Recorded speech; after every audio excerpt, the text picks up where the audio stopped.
नमस्कार, आप देख रहे हैं हिमाचल खबरनामा। मैं हूं आपके साथ दीक्षा शर्मा। सबसे पहले नजर डालते हैं कुछ खास सुर्खियों पर।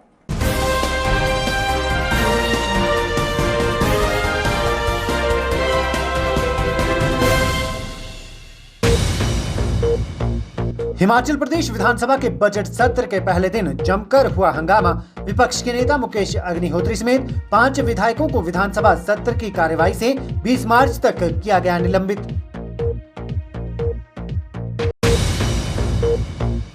विपक्षी विधायक निलंबन के फैसले से दिखे नाराज। फैसले के खिलाफ विधानसभा के बाहर धरने पर बैठने की कही बात।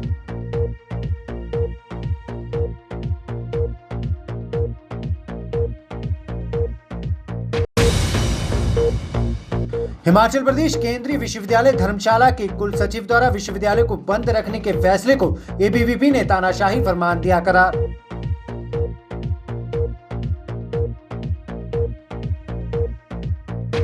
सुर्खियों के बाद अब खबरें विस्तार से। हिमाचल प्रदेश विधानसभा के बजट सत्र के पहले दिन का हंगामे के साथ आगाज हुआ। बता दें कि बजट सत्र शुरू होते ही विपक्ष ने हंगामा कर दिया। सुबह 11 बजे राज्यपाल बंडारू दत्तात्रेय ने करीब 16 मिनट तक अभिभाषण पढ़ा। इस बीच विपक्ष के नेता मुकेश अग्निहोत्री खड़े हुए और अभिभाषण को झूठ का पुलिंदा बताया। वहीं अभिभाषण के बाद जब राज्यपाल बंडारू दत्तात्रेय राजभवन जाने लगे तो उस दौरान विधानसभा के काउंसिल चैम्बर गेट पर राज्यपाल की गाड़ी के आगे खड़े होकर कांग्रेस विधायक नारेबाजी करने लगे। मामला इतना गर्मा गया कि सत्ता पक्ष और विपक्ष के बीच धक्का मुक्की हो गई।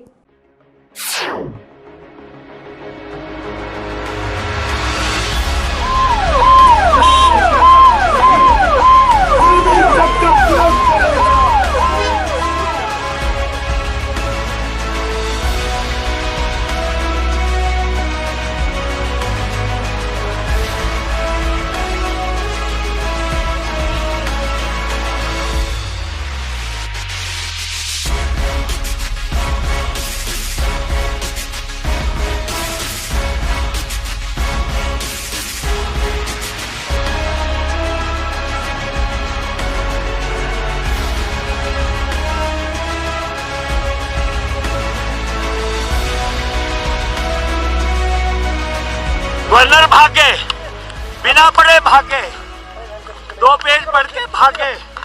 ये पहले दफा हिमाचल प्रदेश की असेंबली में हुआ है।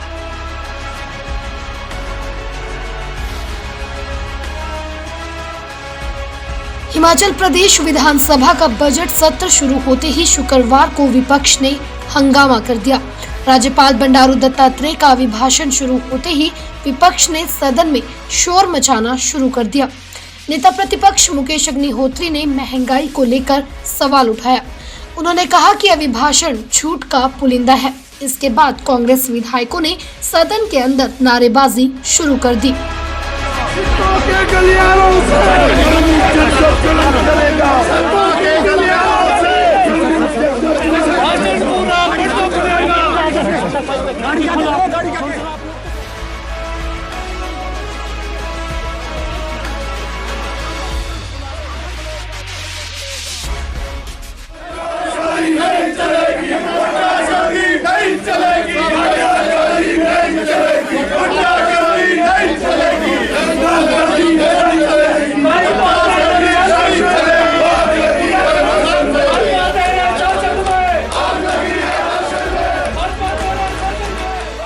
ग्यारह बजकर 10 मिनट पर राज्यपाल का अभिभाषण शुरू हुआ और 11:16 पर खत्म हो गया।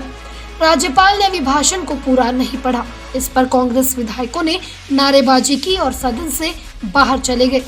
जब राज्यपाल जाने के लिए निकले तो विपक्ष के विधायकों ने गाड़ी को रोक दिया।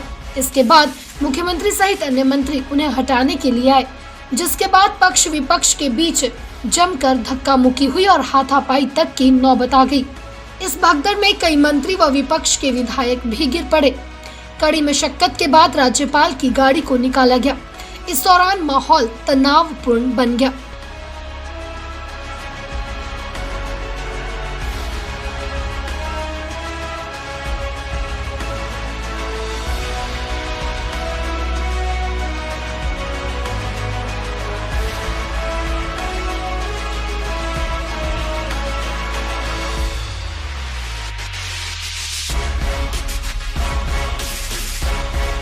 नेता प्रतिपक्ष मुकेश अग्निहोत्री ने अभिभाषण को झूठ का पुलिंदा बताया है।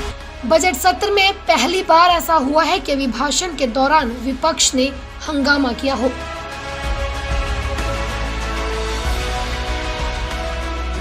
जो इन्होंने सारा साल किया उसको कम से कम महामहिम पढ़ के तो जाए। पढ़ने की हिम्मत नहीं हुई राज्यपाल में। राज्यपाल 6-7 मिनट में भाग गए। ये कोई तरीका है?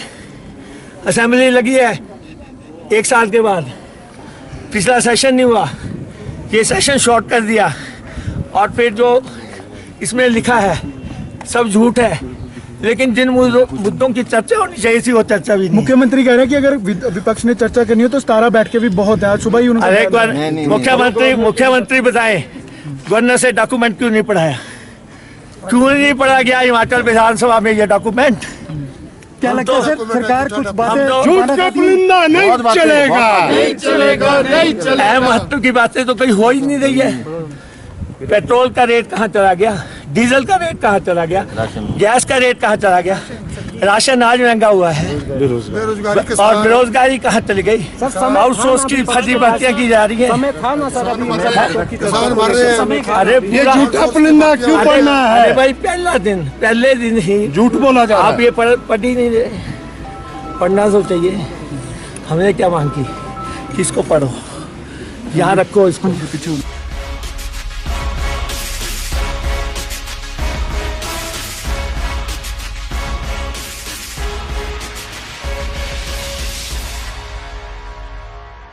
विधानसभा में हुए हंगामे के बाद नियम के तहत एक बार फिर विशेष सदन बुलाया गया, जिसमें संसदीय कार्य मंत्री सुरेश भारद्वाज ने सदन में प्रस्ताव दिया कि राज्यपाल का रास्ता रोकने वाले कांग्रेस विधायकों मुकेश अग्निहोत्री, हर्षवर्धन चौहान, सतपाल सिंह रायजादा, सुंदर सिंह ठाकुर और विनय कुमार को निलंबित किया जाए।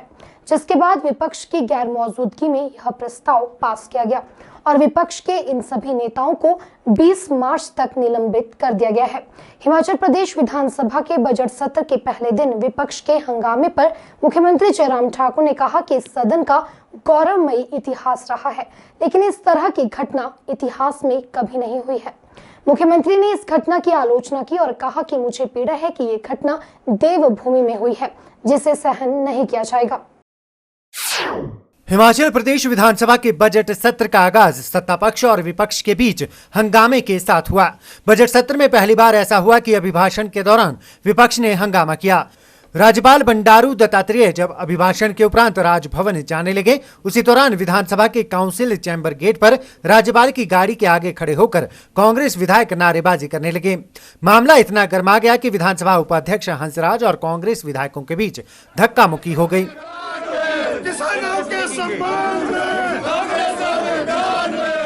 राज्यपाल के अभिभाषण पर विपक्ष द्वारा किए गए हंगामे के बाद पुनः बुलाए गए विधानसभा सत्र के दौरान संसदीय कार्यमंत्री सुरेश भारद्वाज द्वारा विपक्ष के नेता मुकेश अग्निहोत्री सहित सुंदर सिंह ठाकुर, सतपाल रायजादा, विनय कुमार व हर्षवर्धन चौहान को 20 मार्च तक सदन की कार्यवाही से निलंबित करने का प्रस्ताव प्रस्तुत किया गया। वन मंत्री राकेश पठानिया, मुख्य सचेतक नरेंद्र बरागटा, खाद्य आपूर्ति मंत्री राजेंद्र गर्ग सहित मुख्यमंत्री जयराम ठाकुर ने भी विपक्षी विधायकों के निलंबन के प्रस्ताव का समर्थन किया।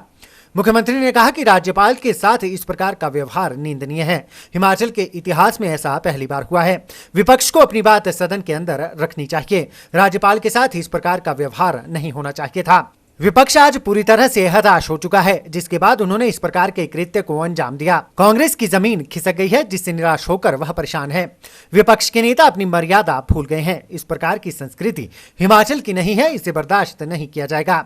मुख्यमंत्री ने नियमों का हवाला देते हुए सदन को प्राप्त शक्तियों की बात करते हुए राज्यपाल के अभिभाषण के दौरान खलल डालने वाले विधायकों के खिलाफ कड़ी कार्रवाई का प्रावधान होने की बात कही।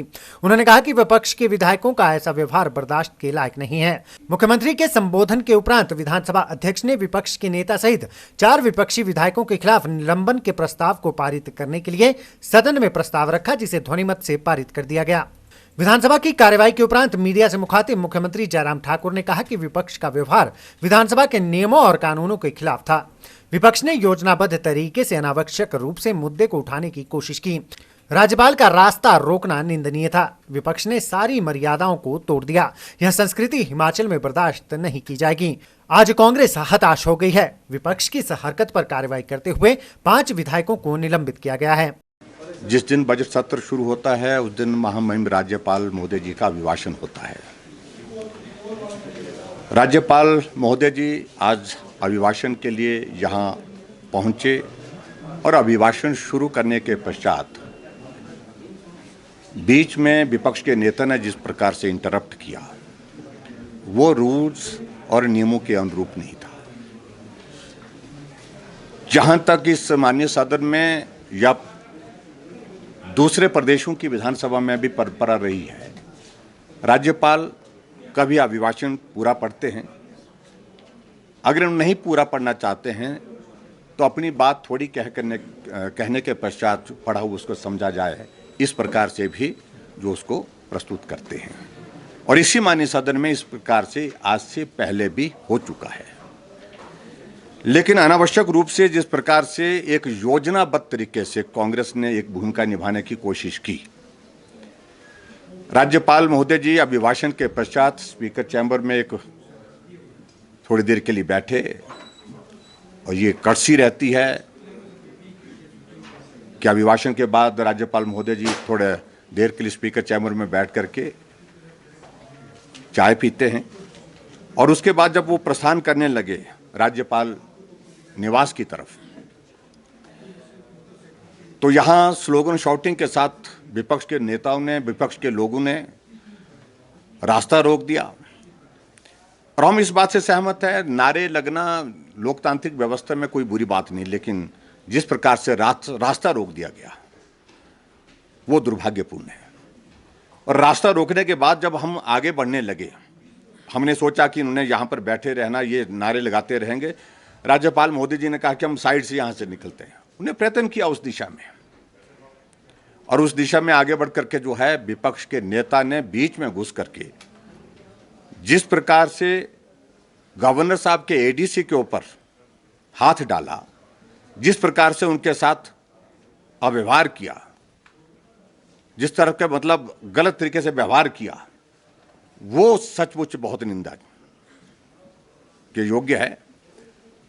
और उस सारी इसमें जब रास्ता निकल करके आगे वो जाने की कोशिश कर रहे थे, महामहिम राज्यपाल महोदय जी को गाड़ी की तरफ ले जाने की कोशिश कर रहे थे, तो हर तरह से रास्ता रोक करके राज्यपाल महोदय जी को एक बार नहीं अनेक बार धक्के लगे, गिरने से बचाने की कोशिश करनी पड़ी।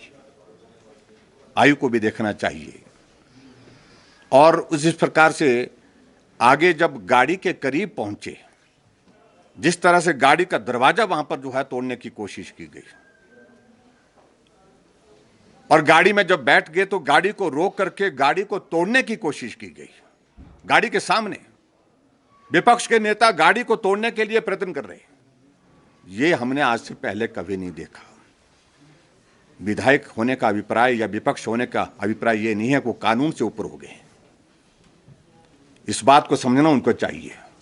और जिस प्रकार के कल्चर को वो यहाँ पर हिमाचल प्रदेश में जो है प्रोत्साहन देने की कोशिश कर रहे हैं, हमने माननीय सदन के अंदर भी इस बात का जिक्र किया है।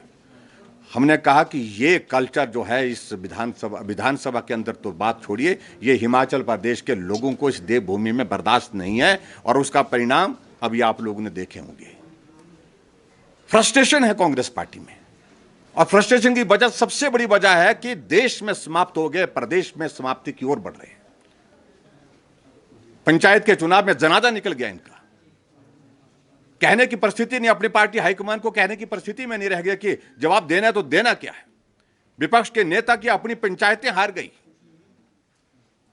ऐसी परिस्थिति में अपने रोल को जस्टिफाई करने के लिए इस प्रकार की हरकतें जो है ये बर्दाश्त के काबिल नहीं हैं। इस कल्चर को हिमाचल प्रदेश में इजाजत नहीं दी जा सकती है। दूसरे कांग्रेस पार्टी में वरिष्ठ नेतृत्व की जो है अनदेखी और वरिष्ठ नेतृत्व की कमी का लाभ उठाने की कोशिश कर रहे हो। नेता की होड़ लगी है और इस होड़ में अपना पद बचाने की कोशिशें लगी हैं।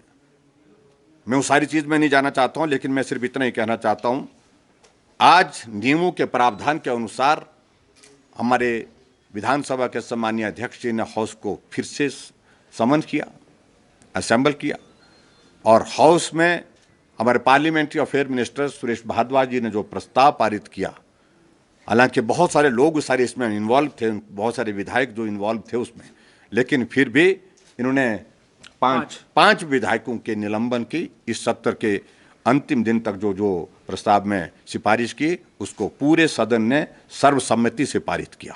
वहीं विधानसभा अध्यक्ष विपिन सिंह परमार ने कहा कि जिस तरह राज्यपाल का रास्ता रोका गया वह निंदनीय है। उनके साथ विपक्ष के नेताओं द्वारा किए गए दुर्व्यवहार के खिलाफ कार्रवाई करते हुए सर्वसम्मति से विपक्ष के 5 विधायकों को विधानसभा सत्र की पूरी कार्रवाई से 20 मार्च तक निलंबित किया गया है। बजट सेशन की ये परंपरा रही है कि जब ये शुरू होता है तो माननीय राज्यपाल अभिभाषण के रूप में सरकार की उपलब्धियों का व्याख्यान इस सदन में करते हैं और उसके उपरांत उस अभिभाषण के ऊपर चर्चा होती है। परंतु मैं सिर्फ ये कहना चाहता हूँ कि विपक्ष की ओर से जब माननीय राज्यपाल अभिभाषण पढ़ रहे थे, उससे लेकर के जब वो अपने राजभवन निवास स्थान की ओर जा रहे थे, यहाँ मेरे चैम्बर के बाहर जिस तरीके से उनको रोका गया, उनके साथ धक्का मुक्की की गई, अभद्र व्यवहार या शैली विपक्ष के नेता व उनके कुछ साथियों के द्वारा की गई और अभिभाषण की कॉपी उनकी पीठ पर, उनके सिर पर मारी गई, वो अशोभनीय है। गाड़ी में ना बैठने के लिए भी उनको मजबूर किया गया और उनकी गाड़ी के सामने ज़ोर ज़ोर से उन गाड़ी को बार बार जो है वो रोका गया। मैं इसकी कड़े शब्दों में निंदा करता हूँ। यहाँ किसी भी व्यवस्था में सत्ता पक्ष होता है, विपक्ष होता है। विपक्ष प्रश्न खड़े करता है और सत्ता पक्ष मुख्यमंत्री मंत्री उसका उत्तर देते हैं, परंतु ये दुर्भाग्यपूर्ण है, अमानवीय है। मुझे इसकी व्यक्तिगत बहुत ही एक दुख हुआ है। हिमाचल प्रदेश की जनता भी इस कृत्य के कारण शर्मसार अपने आप को महसूस कर रही है। कड़े शब्दों में निंदा करता हूं और उसके उपरांत विधानसभा अध्यक्ष की नियमों में प्रावधान है कि वो अगर सत्र को कुछ समय के लिए स्थगित किया गया है तो उसको बुलाया जा सकता है। मैंने सत्र को बुलाया और प्रस्ताव यहाँ पर आया और नेता प्रतिपक्ष और हर्षवर्धन चौहान, जहाँ शायद दोनों में कोई प्रतिस्पर्धा चल रही है, सतपाल रायजादा, सुंदर सिंह, विनय कुमार को अनिश्चित जब तक ये 20 तारीख तक सत्र चलेगा यहाँ से सस्पेंड कर दिया गया है। और भी इस परिसर के अंदर जो धक्का मुक्की हुई है, जो परंपराओं के विरुद्ध काम हुआ है, उसको भी हम गहराई से देख रहे हैं। राजनीति बिल्कुल नहीं, हम निष्पक्ष होकर के कार्रवाई करने वाले हैं, ये मैं कहना चाहता हूँ। वहीं निलंबित होने वाले विधायकों में शामिल हर्षवर्धन चौहान ने कहा कि विपक्ष राज्यपाल के समक्ष अपनी बात रखना चाहता था, लेकिन सत्ता पक्ष के विधायकों और मंत्रियों ने विपक्ष को बात रखने का मौका नहीं दिया और धक्का मुक्की शुरू कर दी। उन्होंने कहा कि यह सारी घटना सदन के बाहर हुई है, ऐसे में विधानसभा अध्यक्ष उन्हें सदन की कार्रवाई से निलंबित नहीं कर सकते। उन्होंने कहा कि यदि जरूरत पड़ी तो वे इस फैसले के खिलाफ विधानसभा के बाहर धरने पर बैठने से भी गुरेज नहीं करेंगे। हमारी कभी भी राज्यपाल के प्रति ऐसी कोई मंशा कि हम उनके प्रति ऐसी कोई टिप्पणी करें, ऐसा काम करें, ऐसी भी हमारी मंशा नहीं थी। मगर जब राज्यपाल ने अभिभाषण पढ़ना शुरू किया, 7-8 पन्नों के बाद वो एकदम लास्ट पन्ने पे आ गए, जबकि राज्यपाल के अभिभाषण के 65 पन्ने थे। ये परंपरा रही है कि राज्यपाल पहले पन्ने से लेकर के आखिरी पन्ने तक जो है राज्यपाल का अभिभाषण पढ़ते हैं। जब वो लास्ट पन्ने पे आए तो हमारे विपक्ष के नेता मुकेश अग्निहोत्री जी ने ऑब्जेक्ट किया कि आप इसको पूरी चीज़ों को पढ़ो और इसमें एग्रीकल्चर बिल के बारे में और इश्यूज़ हैं, महंगाई है, रोज़गारी है, उसके बारे में भी हम सुनना चाहते थे। अब वो अचानक लास्ट पन्ने पे आकर के और वहाँ से वो भाग गए, स्पीकर के कमरे में चले गए, ये परंपराओं के विपरीत है। परंपरा तो ये रही है कि अभी राज्यपाल जो है अभिभाषण पूरा पढ़ते हैं, 2 घंटे का 2.5 घंटे का हम जो है सरकार की उपलब्धियां और सरकार क्या करना चाहती थी हम वो सुनने आए थे। मगर ऐसा ना करके राज्यपाल जो है वो भागे वहाँ से। जब हम बाहर बैठे थे अपनी बात रखने के लिए, हम राज्यपाल से बात करना चाहते थे, सत्ता पक्ष के लोगों ने हमसे बात करने नहीं दी। ये परंपरा रही है कि राज्यपाल के अभिभाषण के बाद विपक्ष के नेता को चाय पे बुलाया जाता है। मुकेश अग्निहोत्री को बुलाया नहीं गया है। और जब वो आए वहाँ धक्का मुक्की मारनी शुरू कर दिए। और मैंने स्पीकर साहब से खुद कहा, मुख्यमंत्री भी थे, गवर्नर भी थे, मैंने स्पीकर साहब से कहा कि आप 2 मिनट हमसे बात करिए, हमसे चर्चा करिए, हम गवर्नर साहब से बात करना चाहते हैं और हम बाइज्जत इनको यहाँ से जाने देंगे। मगर वो धक्का मुक्की होगी, किसी ने सुनी नहीं। आपने वीडियो में देखा डिप्टी स्पीकर जो हंसराज है वो मुझे धक्के मार रहे हैं। कई इनके भाजपा के जो मंत्री हैं वो कांग्रेस के एमएलए को धक्के मार रहे हैं। वो वहाँ क्यों आ गए? उनका क्या काम था वहाँ आने का? मंत्रियों का क्या काम था? अगर हम विपक्ष के रूप में वहाँ अपना प्रदर्शन कर रहे थे, हम अपनी आवाज़ उठा रहे थे, सत्ता पार्टी के लोगों को वहाँ क्या अधिकार है आने का? तो ये सारी जो घटनाक्रम है, इसमें भारतीय जनता पार्टी के जो सरकार है और नेताएं हैं, इन्होंने हमारे साथ कभी भी वार्तालाप करने की कोशिश नहीं की, कोई एक कंसेंसस लाने की कोशिश नहीं की। ये इनकी जिम्मेवारी है। आज हमको इन्होंने निष्कासित कर दिया विधानसभा से, मुख्य विपक्ष के नेता, और हम 5 विधायकों को कर दिया यहाँ से। आप मुझे ये बताओ कि ये जो स्पीकर को हाउस के अंदर कोई ऐसी घटना होती है तो स्पीकर को अधिकार है हमको निष्कासित करने का, सस्पेंड करने का। ये जो सारी घटनाक्रम हुई है ये सदन से बाहर हुई है, तो किस नियम के तहत, किस उसके तहत इन्होंने बुलाया? और सदन जब एक बार स्पीकर ने हाउस को एडजॉर्न कर दिया और बहुत सारे सदस्य जो है वो अपने अपने घरों को चले गए, विपक्ष के चले गए, हमारी बात तो सुनी नहीं। ये तो एक तरफा फैसला है। कानून, लॉ क्या बोलता है? जो ऑपोजिशन पार्टी है it is to be heard. ये तो एक तरफा फैसला है। क्या हुआ क्या नहीं हुआ ये तो सारा आप सब लोगों के सामने। और सरकार का तो ये तानाशाही रवैया है, डिक्टेटरशिप है, हिटलरशिप है।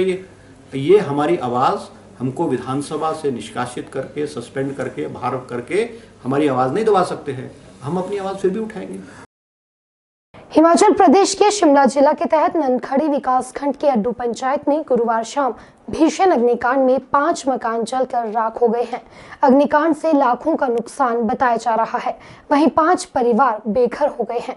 देर शाम तक प्रशासन, पुलिस, ग्रामीण और होमगार्ड के जवान आग पर काबू पाने में जुटे रहे। जानकारी के मुताबिक गुरुवार शाम अड्डू गांव के अचानक एक मकान में आग लग गई। आसपास लकड़ी के मकान होने पर देखते ही देखते आग अन्य मकानों में भी फैल गई।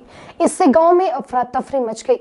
ग्रामीणों ने तुरंत अपने स्तर पर आग बुझाने के प्रयास किए और मामले की सूचना पुलिस प्रशासन और अग्निशमन विभाग को दी।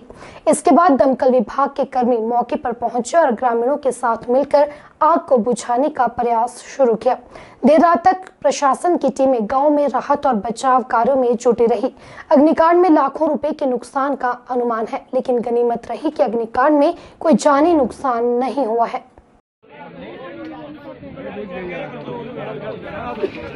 हिमाचल प्रदेश केंद्रीय विश्वविद्यालय धर्मशाला के कुल सचिव द्वारा विश्वविद्यालय को बंद रखने के फैसले को एबीवीपी ने तानाशाही फरमान करार दिया है। एबीवीपी द्वारा उपायुक्त कार्यालय शिमला के बाहर केंद्रीय विश्वविद्यालय को बंद करने के विरोध में धरना प्रदर्शन किया गया। अखिल भारतीय विद्यार्थी परिषद का कहना है कि विश्वविद्यालय को बंद करने का निर्णय छात्रों पर थोपा गया है। प्रशासन ने छात्रों से बातचीत तक करनी जरूरी नहीं समझी। एबीवीपी ने कुल सचिव पर आरोप लगाते हुए उन्हें पद से बर्खास्त करने और स्थायी परिसर के निर्माण की मांग की है। केंद्रीय विश्वविद्यालय बंद करने को लेकर एबीवीपी ने रजिस्ट्रार के आदेश पर विरोध जताते हुए उनकी बर्खास्तगी की मांग की है। एबीवीपी का कहना है कि इस तरह का आदेश एक तानाशाही फरमान है, ऐसे में रजिस्ट्रार अपना इस्तीफा दे। इसी कड़ी में शुक्रवार को एबीवीपी ने शिमला के उपायुक्त कार्यालय के बाहर धरना प्रदर्शन किया।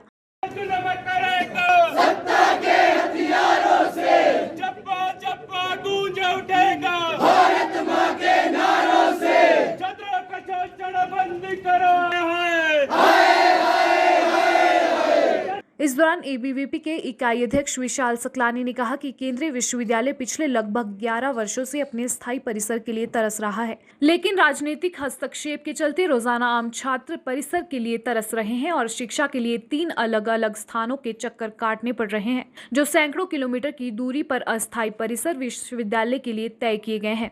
उन्होंने कहा कि केंद्रीय विश्वविद्यालय के रजिस्ट्रार कार्यालय में एक तानाशाही फरमान जारी किया जाता है, जो जबरन छात्रों के ऊपर थोपा जा रहा है। जिस अधिसूचना में विश्वविद्यालय को अचानक बंद करने का निर्णय छात्रों पर दबाव से मनाया जा रहा है। उन्होंने कहा कि शिक्षा और केंद्रीय विश्वविद्यालय के नाम पर राजनीतिक हस्तक्षेप विद्यार्थी परिषद बिल्कुल सहन नहीं करेगी और इसके खिलाफ जमकर विरोध करेगी जब तक कि इस समस्या का समाधान नहीं मिल जाता। उन्होंने कहा कि पहले भी भ्रष्टाचार के आरोपों में संलिप्त इस रजिस्ट्रार का अतीत रहा है और वर्तमान में भी छात्रों के प्रति रजिस्ट्रार का नकारात्मक भरा रवैया है। ऐसे में परिषद मांग करती है कि ऐसे भ्रष्टाचार रजिस्ट्रार को ऐसे ऊंचे पद से बर्खास्त किया जाए ताकि छात्रों के भविष्य के साथ कोई खिलवाड़ न हो और शीघ्र अतिशीघ्र स्थायी परिसर का निर्माण किया जाए। ये जो विश्वविद्यालय है, चाहे वो भाजपा हो चाहे कांग्रेस हो, इन दोनों सरकारों की राजनीति का ये शिकार ये विश्वविद्यालय हुआ है और इसी राजनीति के फलस्वरूप आज हम देखते हैं जो स्टूडेंट है जो सेंट्रल यूनिवर्सिटी में अपनी पढ़ाई कर रहा है वो इन सब की राजनीति के बीच में आज वो पिस रहा है और उसका भविष्य है इन्हीं राजनेताओं की वजह से आज वो अधर में लटका हुआ है। हम देखते हैं पिछले कुछ समय पहले विद्यार्थी परिषद ने वहाँ पे अपना एक डिमांड चार्टर पेश किया और उसमें लिखित में वहाँ के अधिकारियों ने दिया कि ठीक है 20 तारीख का उन्होंने समय दिया कि 20 तारीख तक अगर हम डिमांड पूरी नहीं करते हम इस्तीफा देने के लिए भी तैयार हैं। लेकिन जब उनके पास 20 तारीख के बाद हम लोग जाते हैं कि कहाँ आपका जो आपने कहा था कहाँ वो डिमांड्स पूरी हुई है, उसके बाद वो डिमांड पूरी करने की बजाय ये कहते हैं कि स्टूडेंट्स न्यूसेंस कर रहे हैं और इसी नाम पे वो यूनिवर्सिटी बंद करने का काम करते हैं, जो बिल्कुल गलत है। स्टूडेंट यूनिवर्सिटी पढ़ने के लिए जाता है, वो स्टूडेंट पूरी फीस पे कर रहे हैं, लेकिन उल्टा होता क्या है कि स्टूडेंट को एक मूलभूत सुविधा तक वहाँ पर नहीं मिलती, ना वहाँ लाइब्रेरी है ना वहाँ पे कक्षा लगाने के लिए उचित व्यवस्था है। ऐसे में स्टूडेंट जाएगा तो जाए कहाँ, क्योंकि वो पूरी फीस भी पे कर रहा है। इसमें स्टूडेंट की कोई गलती नहीं है, लेकिन जो राजनीतिकरण इस पूरे मुद्दे का हुआ है उसी बीच में स्टूडेंट पिस रहा है।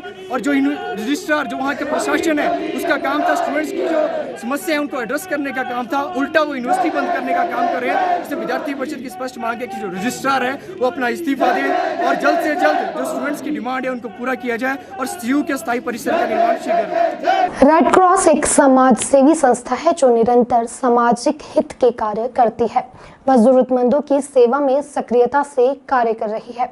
यह बात राज्य रेड क्रॉस सोसाइटी की अस्पताल कल्याण शाखा के अध्यक्षा डॉक्टर साधना ठाकुर ने कही। शिमला की राजकीय कन्या वरिष्ठ माध्यमिक पाठशाला लक्कड़ बाजार में रेड क्रॉस की ओर से छात्राओं को स्वच्छता किट वितरण के उपरांत अपने संबोधन में साधना ठाकुर ने बताया कि स्वच्छता किट वितरण का मुख्य उद्देश्य स्वच्छ वातावरण को बढ़ावा देना है। उन्होंने बताया कि स्कूल का स्वच्छ वातावरण बच्चों के स्वास्थ्य और शिक्षा की निरंतरता में एक बड़ी भूमिका निभाता है। उन्होंने बताया कि स्वच्छता किट के माध्यम से बच्चों को स्वच्छ व्यवहार अपनाने में मदद मिल सकती है और बच्चे अपने घर और समुदाय में स्वच्छता व्यवहारों को प्रोत्साहित कर सकते हैं। इस दौरान उन्होंने छात्राओं को रेड क्रॉस के कार्यों और गतिविधियों के संबंध में भी जानकारी प्रदान की। पेट्रोल व डीजल की बढ़ती कीमतों से टैक्सी ऑपरेटर्स काफी परेशान हैं। हिमाचल प्रदेश देवभूमि टैक्सी यूनियन के अध्यक्ष अजय ठाकुर का कहना है कि लॉकडाउन के बाद से अभी तक उनका कारोबार संभल नहीं पाया है। ऐसे में अब बढ़ते पेट्रोल और डीजल के दामों के चलते उनकी आर्थिक परेशानी और भी ज्यादा बढ़ गई है। जिस तरह पेट्रोल और डीजल के दाम आसमान छू रहे हैं उससे गाड़ी चलाना संभव नहीं है। ऐसे में उन्होंने सरकार से टोकन टैक्स व पैसेंजर टैक्स सहित अन्य सभी तरह के टैक्स माफ करने की गुहार लगाई है। वहीं उन्होंने चेताया है कि अगर उनकी मांगों को नहीं सुना गया तो वे सड़कों पर उतरकर आंदोलन करने से भी गुरेज नहीं करेंगे।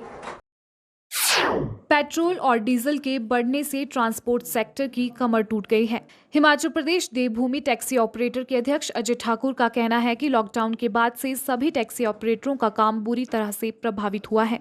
बहुत से टैक्सी ड्राइवर ऐसे हैं जो नुकसान के कारण टैक्सी चलाने में भी असमर्थ हैं। अजय का कहना है कि पेट्रोल डीजल का खर्चा बढ़ने से गाड़ियों की किश्तें निकालना तक मुश्किल हो गया है। उन्होंने बताया कि लॉकडाउन के बाद से लेकर अभी तक टैक्सी कारोबार संभल नहीं पाया है। टैक्सी ऑपरेटर बेरोजगार होने की कगार पर हैं। ऐसे में उन्होंने सरकार से टैक्सियों का टोकन टैक्स, पैसेंजर टैक्स माफ करने की सरकार से मांग की है। उन्होंने बताया कि वे अपनी इन मांगों को लेकर कई बार मुख्यमंत्री जयराम ठाकुर से मिल चुके हैं, लेकिन कहीं कोई सुनवाई नहीं हो रही है। अजय ठाकुर ने कहा कि संकट के समय में सरकार अगर उनकी मांगों पर सुनवाई नहीं करती तो मजबूरन उन्हें आंदोलन के लिए सड़कों पर उतरना पड़ेगा। 1 साल होने जा रहा है कोरोना काल में, और हम जो टैक्सी चालक मालिक है बिल्कुल ही बेरोजगार हो चुके हैं।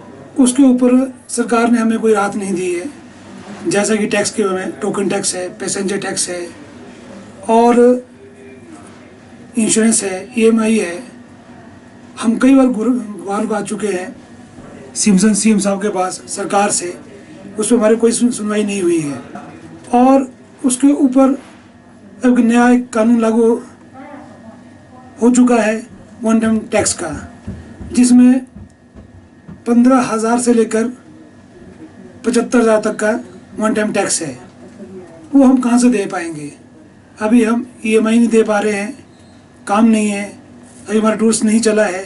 ये ज़बरदस्ती के ऊपर हमारे ऊपर थोपे जा रहे हैं। रेट हमारे बढ़ नहीं रहे हैं, सरकार को रेट कोई नहीं बढ़ा रहे हैं, रेट वही है।